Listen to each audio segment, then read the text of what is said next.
ہرقل شاہ روم نے ابو سفیان سے کہا، میں نے تم سے پوچھا تھا کہ اس رسول کے ماننے والے بڑھ رہے ہیں یا گھٹ رہے ہیں؟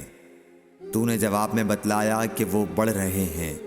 ٹھیک ہے، ایمان کا یہی حال رہتا ہے یہاں تک کہ وہ پورا ہو جائے۔ اور میں نے تجھ سے پوچھا تھا کہ کوئی اس کے دین میں آ کر پھر اس کو برا جان کر پھر جاتا ہے؟ تو نے کہا نہیں۔ اور ایمان کا یہی حال ہے، جب اس کی خوشی دل میں سما جاتی ہے تو پھر اس کو کوئی برا نہیں سمجھ سکتا۔ صحیح بخاری حدیث نمبر 51۔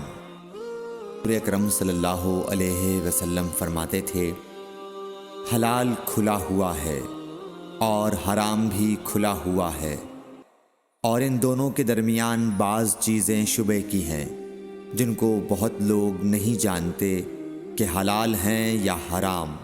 پھر جو کوئی شبہ کی چیزوں سے بھی بچ گیا اس نے اپنے دین اور عزت کو بچا لیا، اور جو کوئی ان شبہ کی چیزوں میں پڑ گیا اس کی مثال اس چرواہے کی ہے جو شاہی محفوظ چراگاہ کے آس پاس اپنے جانوروں کو چرائے۔ وہ قریب ہے کہ کبھی اس چراگاہ کے اندر گھس جائے اور شاہی مجرم قرار پائے۔ سن لو، ہر بادشاہ کی ایک چراگاہ ہوتی ہے، اللہ کی چراگاہ اس کی زمین پر حرام چیزیں ہیں، پس ان سے بچو۔ اور سن لو، بدن میں ایک گوشت کا ٹکڑا ہے، جب وہ درست ہوگا سارا بدن درست ہوگا، اور جہاں بگڑا سارا بدن بگڑ گیا۔ سن لو، وہ ٹکڑا آدمی کا دل ہے۔ صحیح بخاری حدیث نمبر 52۔ عبد القیس کا وفد جب حضرت صلی اللہ علیہ وسلم کے پاس آیا تو آپ نے پوچھا کہ یہ کون سی قوم کے لوگ ہیں یا یہ وفد کہاں کا ہے؟ انہوں نے کہا کہ ربیعہ خاندان کے لوگ ہیں۔ آپ صلی اللہ علیہ وسلم نے فرمایا، مرحبا اس قوم کو یا اس وفد کو، نہ ذلیل ہونے والے نہ شرمندہ ہونے والے، یعنی ان کا آنا بہت خوب ہے۔ وہ کہنے لگے، اے اللہ کے رسول صلی اللہ علیہ وسلم، ہم آپ کی خدمت میں صرف ان حرمت والے مہینوں میں آ سکتے ہیں، کیونکہ ہمارے اور آپ کے درمیان مضر کے کافروں کا قبیلہ آباد ہے۔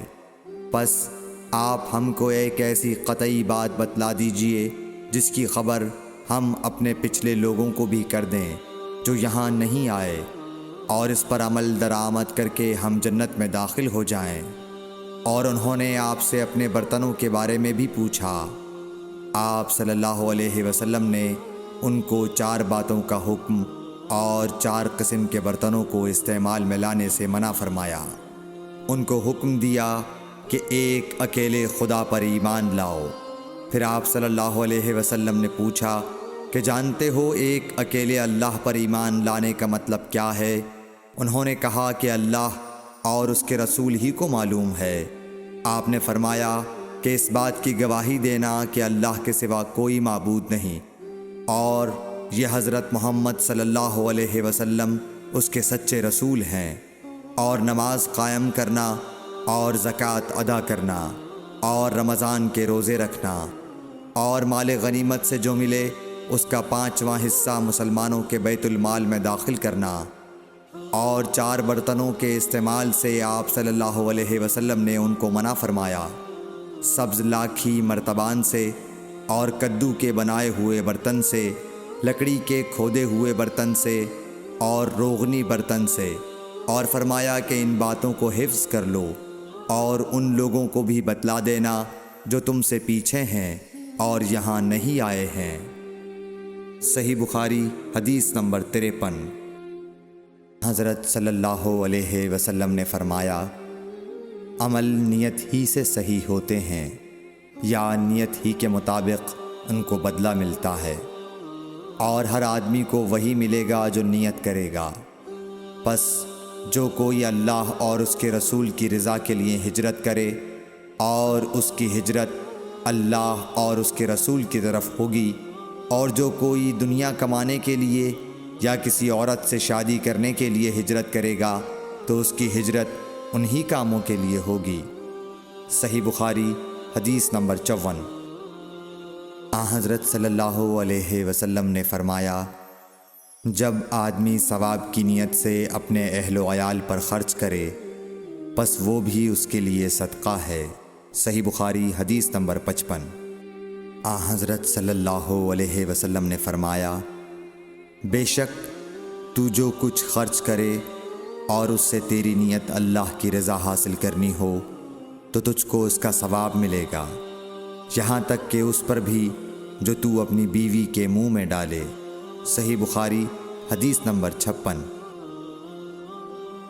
جریر بن عبداللہ رضی اللہ تعالی عنہ نے کہا کہ حضرت صلی اللہ علیہ وسلم سے میں نے نماز قائم کرنے اور زکوٰۃ ادا کرنے اور ہر مسلمان کی خیر خواہی کرنے پر بیعت کی۔